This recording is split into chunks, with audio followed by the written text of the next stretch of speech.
মুহররম মাস শুরু হয়েছে, আমরা জানি। মুহররম মাসের সবচেয়ে গুরুত্বপূর্ণ আমল হলো বেশি বেশি নফল রোজা রাখা।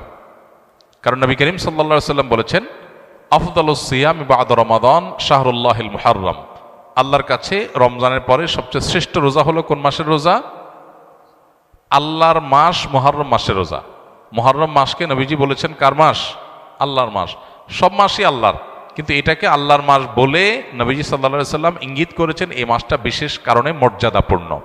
তাহলে আমরা আজকে যে মাসটাতে প্রবেশ করলাম, এই মাসটা একটা মর্যাদাপূর্ণ মাস। সম্মানিত 4 মাস সম্পর্কে কোরআন যে ধারণা দিয়েছে আমাদেরকে, আল্লাহ বলেছেন, ইন্না ইদ্দাতাশ শুহুরি ইনদাল্লাহি 12 শাহরান ফি কিতাবিল্লাহি ইয়াওমা খালাকাস সামাওয়াতি ওয়াল আরদ মিনহা আরবাআতুন হুরুম। নবমণ্ডল ভূমণ্ডল সৃষ্টির দিন থেকেই বছরের গণনা হয় 12টা মাস দিয়ে। এর মধ্যে 4টা মাস হলো সম্মানিত। এই যে 4টা মাসকে আল্লাহ সম্মানিত বলেছেন, এই 4টা সম্মানিত মাসের মধ্যে একটা হলো মুহররম। বরং 4টা সম্মানিত মাসের মধ্যে সবচেয়ে বেশি সম্মানিত যেটা, সবচেয়ে শ্রেষ্ঠ মাস যেটা, সেটা হলো কোন মাস? মুহররম মাস। এজন্য মাস হিসাবে রমজানের পরে সবচেয়ে মর্যাদাপূর্ণ মাস হলো কোনটা? মুহররম মাস, যেটা আমরা ইতোমধ্যে শুরু করেছি বা যে মাসে আমরা প্রবেশ করেছি। তো এই জন্য এটাকে আল্লাহর মাস বলা হয়েছে। এই মাসে বেশি বেশি নফল রোজা রাখতে হয়। নফল রোজা নিয়ে অবশ্য আরেকটা হাদিস আছে, এর সাথে বাহ্যিক দৃষ্টিকোণ থেকে কন্ট্রাডিক্টরি মনে হয়। সেটা হলো আমাদের আয়েশা রাদিয়াল্লাহু তাআলা থেকে বর্ণিত, নবী সাল্লাল্লাহু আলাইহি ওয়াসাল্লাম এর ব্যাপারে তিনি বলেছেন, মা রাআইতু রাসূলুল্লাহি সাল্লাল্লাহু আলাইহি ওয়াসাল্লাম ইস্তাকমালা সিয়ামা শাহরিন কাত্তু ইল্লা ফি রমাদান ওয়া মা রাআইতুহু আকসারা সিয়ামা মিনহু ফি শাবান। অর্থাৎ আমাদের আয়েশা বলেছেন রাদিয়াল্লাহু তাআলা আনহা, যে আমি নবী করিম সাল্লাল্লাহু আলাইহি ওয়াসাল্লামকে পুরো মাস রোজা কমপ্লিট করতে দেখছি এক মাসে, শুধু ছিল রমজান মাস, যে পুরো 30 দিন রোজা রাখছেন। এটা শুধু দেখেছি কোথায়? রমজান মাস। আর রমজান মাস ছাড়া সবচেয়ে বেশি, মাসের বেশিরভাগ দিন রোজা রাখছেন দেখছি যে মাসে, সেটা হলো শাবান। তাহলে এই হাদিস থেকে বোঝা গেল শাবানে বেশি রোজা রাখতে হবে। আবার আমরা একটু আগে হাদিস শুনলাম, রমজানের পরে সবচেয়ে শ্রেষ্ঠ রোজা রাখার মাস হলো মুহররম মাস। নফল রোজার শ্রেষ্ঠ মাস মুহররম মাস, হাদিস থেকে বোঝা যায়। তাহলে রাসূল সাল্লাল্লাহু আলাইহি ওয়াসাল্লামের আমল একরকম, হাদিস আরেক রকম। এর সমন্বয়টা কোন জায়গায়, কিভাবে? উত্তর হলো যে মূলত মুহররম মাস এটা নফল রোজার জন্য সবচেয়ে সেরা মাস। এরপরে শাবানের মর্যাদা। নবী সাল্লাল্লাহু আলাইহি ওয়াসাল্লাম হাদিসটা বলেছেন, কিন্তু এটা আমল করার সুযোগ তিনি পান নাই। আল্লাহ তাকে দুনিয়া থেকে নিয়ে গেছেন। শাবান মাসেরটা আমলের সুযোগ তিনি পেয়েছেন। তাহলে নফল রোজার জন্য সবচেয়ে আদর্শ মাস এটা, সেই হিসাবে বেশি বেশি এই মাসে নফল রোজা রাখা দরকার। আল্লাহ যাদের তৌফিক দিয়েছে, মুহররম মাস উপলক্ষে আমরা 2-4টা হলো রোজা রাখা দরকার। এখানে আমরা যারা আছি, বেশিরভাগ মানুষই হয়তো এমন, মুহররম মাসে আশুরা রোজা রাখা ছাড়া আর অতিরিক্ত রোজা হয়তো যারা সোম বৃহস্পতিবার রাখছেন, আইয়াম বীজ রাখেন, এটা হয়তো রাখছেন, মুহররম মাস হিসাবে রোজা রাখার সুযোগ বেশিরভাগ মানুষের হয়নি। তো এই হাদিসের উপর আমল করার জন্য হলেও আমরা মুহররম মাস উপলক্ষে 1-2টা রোজা রাখবো ইনশাআল্লাহ। এক। দ্বিতীয়ত, মুহররম মাসটা সম্মানিত 4 মাসের একটা। সম্মানিত 4 মাসের বিধিনিষেধগুলো এখানে চলে আসবে। সম্মানিত 4 মাসে যুদ্ধ বিগ্রহ করা নিষেধের সম্পর্কে আয়াত আছে, যদি অনেক আলেমদের মতে এটা মানসুখ হয়েছে। আবার সম্মানিত মাস হিসাবে আল্লাহ তাআলা বলেছেন, ফালা তাজলিমু ফিহিন্না আনফুসাকুম, এই মাসগুলোতে তোমরা নিজেদের প্রতি অবিচার করো না। পাপাচার থেকে বাঁচার জন্য এটা বিশেষভাবে যত্নশীল হতে হবে। ইবাদত বন্দেগী রুটিন কাজগুলো বিশেষ আন্তরিকতার সাথে করতে হবে। এটা হলো মুহররম মাসের করণীয়। এছাড়া মুহররম মাসের মধ্যে আশুরার দিনটা আছে, সে উপলক্ষে বিশেষ করণীয় আছে, আশুরা রোজা রাখা। আশুরা রোজা রাখা এবং আল্লাহ তাআলার শুকর আদায় করা মুসা আলাইহিস সালামের বিজয়ের কারণে 2টা রোজা রাখা সুন্নাত আশুরাকে কেন্দ্র করে। এ হলো মুহররম মাসের করণীয়। এর বাইরে মুহররম মাসকে কেন্দ্র করে অনেক করণীয় আমাদের সমাজে আছে, যেগুলো একটাও কোরআন বা হাদিস দ্বারা প্রমাণিত নয়। আশুরা রোজার ফজিলত কি এবং এবছর আশুরা রোজা কবে রাখতে হবে? আশুরা রোজার ফজিলত সম্পর্কে আমরা সবাই কম বেশি জানি। নবী করিম সাল্লাল্লাহু আলাইহি ওয়াসাল্লাম থেকে প্রসিদ্ধ হাদিস রয়েছে, সহিহ মুসলিমে বর্ণিত হয়েছে। আবু কাতাদা রাদিয়াল্লাহু তাআলা বর্ণনা করেছেন যে নবীজি ইরশাদ করেছেন, সিয়ামু ইয়াউমি আশুরা আহতাসিবু আল্লাহি আন ইউকাফিরাস সানাতাল্লাতী ক্বাবলাহ। আশুরা রোজার ব্যাপারে আল্লাহর প্রতি আমার ধারণা হলো যে এর মাধ্যমে 1 বছর পূর্বের গুনাহ আল্লাহ তাআলা মাফ করে দিবেন। এবং আশুরার এই রোজা, এটা কতদিন যাবৎ পৃথিবীতে রাখা হচ্ছে, সেটার উত্তর হলো মুসা আলাইহিস সালামের সময় থেকে রাখা হচ্ছে।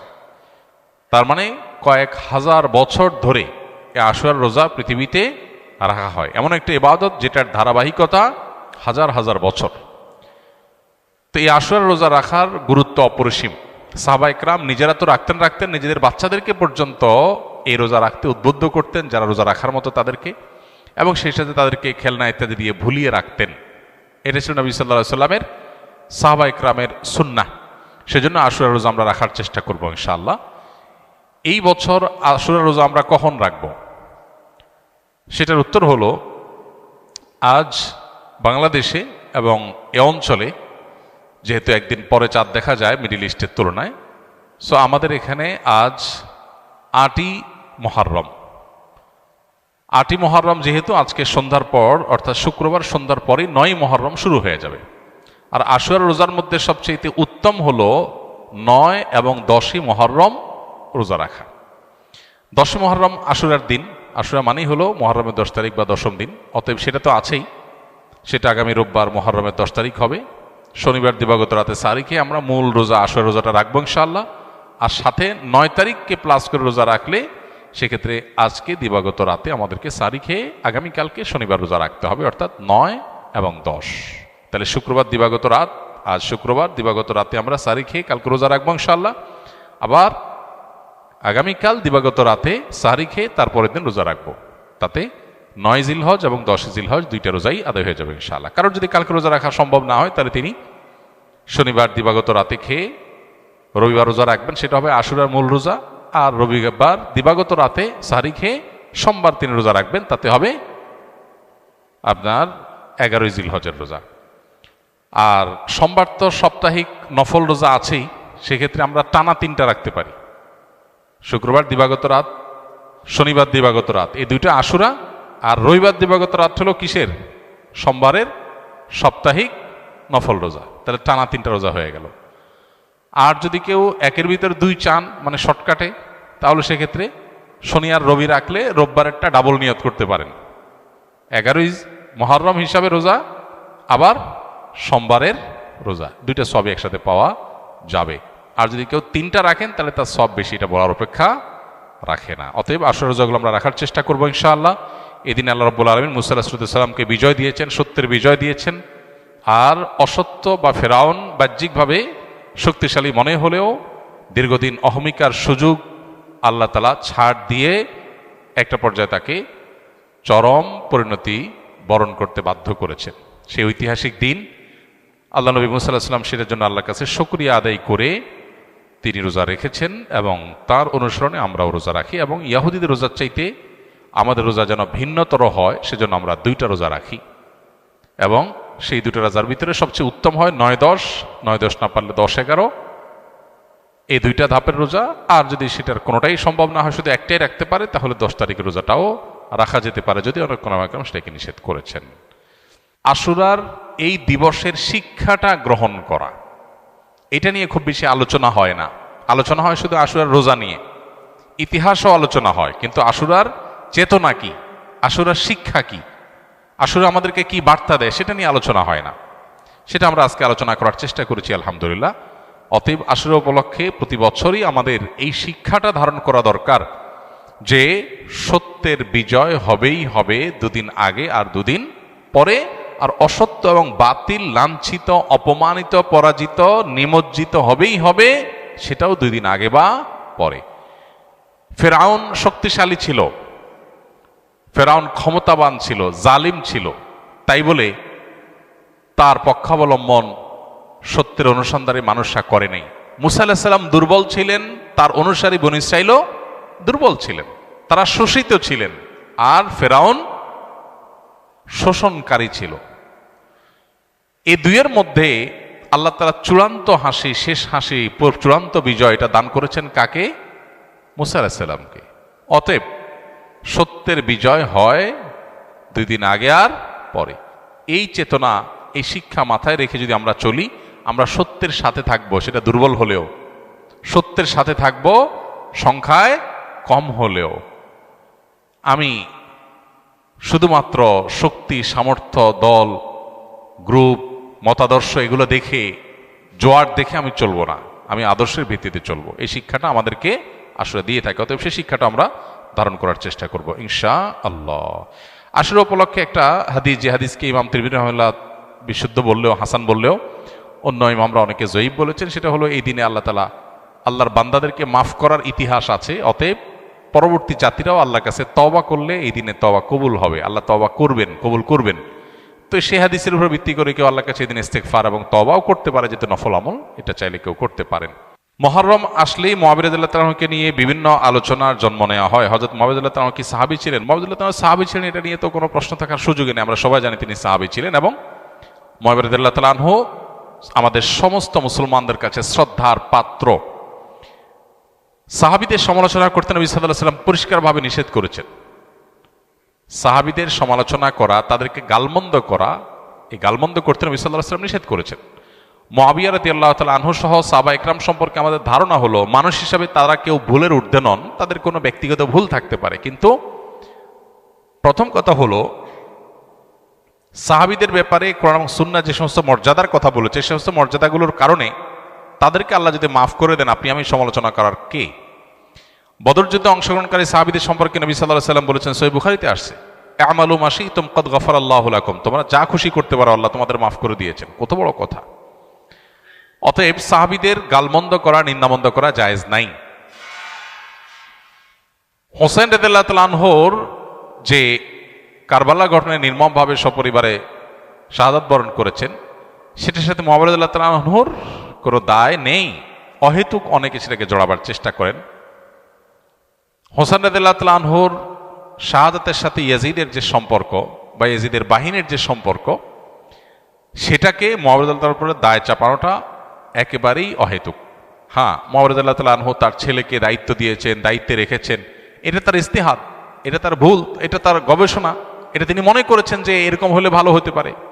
হয়তো বা বাস্তবে সেটা ভুল হতেও পারে, কিন্তু এটা গবেষণা, গবেষণাগত ভুলের জন্য কেউ কোনো মুস্তাহিদ সমালোচনার যোগ্য গালমন্দ অন্তত করার উপায় বা সুযোগ থাকে না। বিধায় মুআবিয়া রাদিয়াল্লাহু তাআলাকে নিয়ে আমাদের ধারণার পরিবর্তন হওয়া উচিত। আমাদের সমাজে দেখা যায় মুহররমের 10 তারিখ আসলেই অনেক রেডিও চ্যানেলে, অনেক মিডিয়াতে মুআবিয়ার সমালোচনা করা হয়। এটা সুস্পষ্টভাবে শরিয়ার লঙ্ঘন, নবী সাল্লাল্লাহু আলাইহি ওয়াসাল্লামের হাদিসের লঙ্ঘন। একজন ইমানদার সেটা করতে পারেন না।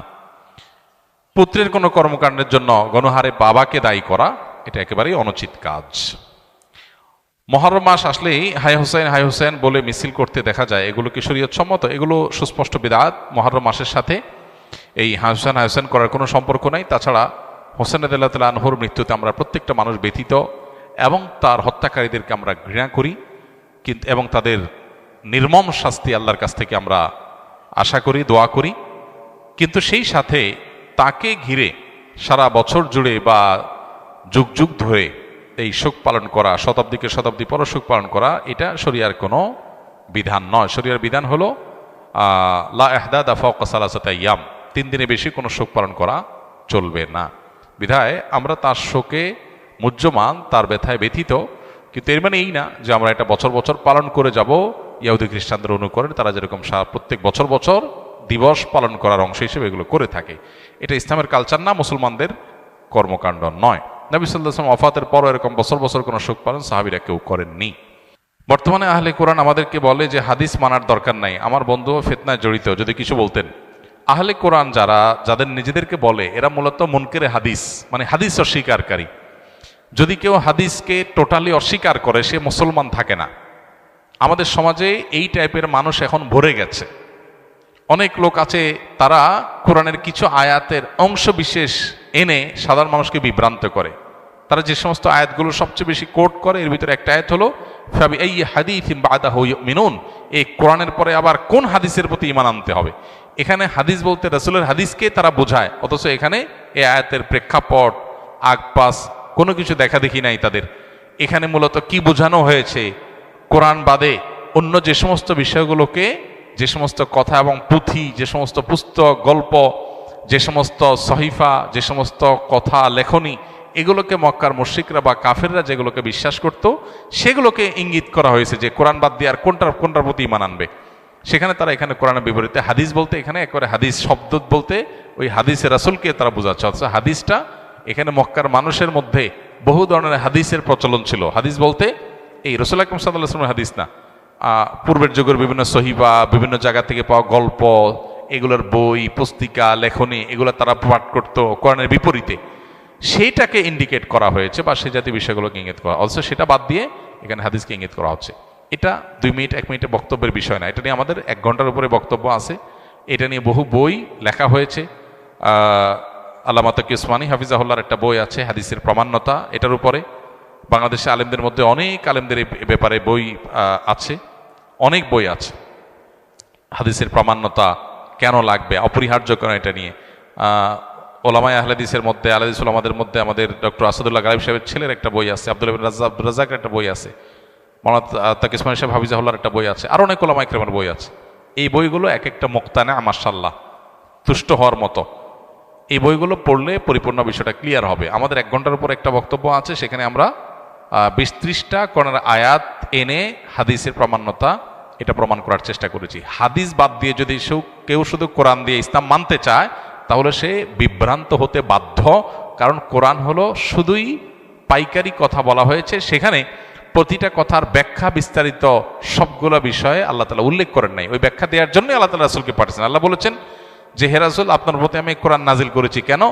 লিতুবাইয়িনা লিন-নাসি মা নুযিলা ইলাইহিম, যাতে করে আপনার প্রতি যা নাজিল হয়েছে, আপনার কাছে যা নাজিল হয়েছে এগুলো লিতুবাইয়িনা লিন-নাস, যেন মানুষকে এগুলোর ব্যাখ্যা আপনি করে দেন। এই ব্যাখ্যাটাই হলো হাদিস। এখন কেউ যদি বলে কোরআন নিলাম ব্যাখ্যা নিলাম না, হাদিস নিলাম না, তাহলে সে কোরআনেরই এক অংশ নিল আরেক অংশ নিল। আল্লাহই বলছেন যে আমি নাজিল করেছি আপনার কাছে। কেন? ডাইরেক্ট দিতে পারতাম তো, জিবরাইলকে দিয়া কোরআন পাঠিয়ে দিতে পারতাম। আপনার কাছে কেন নাজিল করলাম? যাতে করে লিতুবাইয়িনা লিন-নাসি মা নুযিলা ইলাইহিম, যাতে আপনি ব্যাখ্যা করে দিতে পারেন। তার এই ব্যাখ্যাটাই হলো কি? হাদিস। অতএব কে এক অংশ মানলো আরেক অংশ মানলো না, মানে সে কোরআনকে কি করলো? অস্বীকার করলো। এটা অনেক বড় একটা ফিতনার বিষয়। আমাদের অনেক জেনারেল শিক্ষিত ভাইরা এই ফিতনায় পতিত হচ্ছে, বিশেষ করে যারা নফসের পূজারী, যারা আত্মপূজারী, এই মানুষগুলো বিভ্রান্ত হচ্ছে। কারণ কোরআন মানলে হাদিস অস্বীকার করলে একটু ফাঁকিঝুঁকি দেওয়াটা সহজ হয়। কোরআন তো পাইকারি, সেখানে দেখা গেছে যে অনেক হারামের বিশদ বিবরণ নাই। আল্লাহ মৌলিক নীতিমালা বলে দিয়েছেন। আল্লাহ বলেছেন ওয়া ইউহাররিমু আলাইহিমুল খাবায়েস, নোংরা জিনিসগুলো আল্লাহ হারাম করে দিয়েছেন। এখন একজন মানুষ বলতেছে আমার কাছে সাপ কেঁচো এগুলো তো নোংরা মনে হচ্ছে না, ভালোই লাগতেছে, আমি খাই, তো সে এটা হালাল বানায় ফেললো। হাদিস যখন মানে তখন এগুলোর ব্যাখ্যা ডিটেইল হাদিসে পাওয়া যায়। অনেকেই আছে যে হারাম কাজ করার জন্য এটাকে একটা শর্টকাট রাস্তা বের করেছে। অনেক নাস্তিকদের একান্ত ঘরোয়া আলাপ নানাভাবে আল্লাহর কুদরতে আমাদের সামনে চলে আসছে, তাদের অসতর্কতা বশত বা যেভাবেই হোক সেগুলো আমাদের কাছে চলে আসছে। সেগুলোতে পরিষ্কারভাবে দেখা যায় যে নাস্তিকদের প্ল্যান হলো বা ইসলাম শত্রুদের প্ল্যান হলো যে ইসলামকে সরাসরি ধ্বংস করার তাদের যে প্ল্যান আছে, সেটা পাশাপাশি প্ল্যান বির অংশ হিসাবে মুসলমানদের মধ্যে এই জাতীয় শয়তানিগুলোকে বিভিন্নভাবে প্যাট্রোনাইজ করে টিকিয়ে রাখা, বিভ্রান্ত করা মুসলমানদের মধ্যে। এটা একটা বড় ফিতনা, যেটা অমুসলিম বা ইসলাম বিদ্বেষীরা, ইসলামের শত্রুরা তারা প্যাট্রোনাইজ করে ফান্ড দিয়ে তারা এটাকে টিকিয়ে রাখে। অর্থাৎ হাদিস দরকার কি? কোরআনই তো যথেষ্ট। মূলত হাদিস কোরআন কোত্থেকে পাইছি আমরা? কোরআন নবী সাল্লাল্লাহু আলাইহি সাল্লাম থেকে, সাহাবা একরাম থেকে যে পাইপলাইন দিয়ে বা যে রুট দিয়ে কোরআন আসছে, হাদিস একই রুট দিয়ে আসছে। আপনি একটাকে অস্বীকার করলে কয়দিন পর আরেকটা অস্বীকার করা লাগবে। হাদিস সংরক্ষণের ইতিহাস সম্পর্কে যারা জানে না তারা এটা নিয়ে সন্দেহ করতে পারে। সংরক্ষণের ইতিহাস জানলে হাদিস, বিশুদ্ধ হাদিস গ্রহণ করার ক্ষেত্রে কারোর ন্যূনতম সন্দেহ আসার সুযোগ থাকবে না। মূলত এই রাস্তাটা খোলা হয়েছে হাদিস একসময় কোরআনকে অস্বীকার করার জন্য।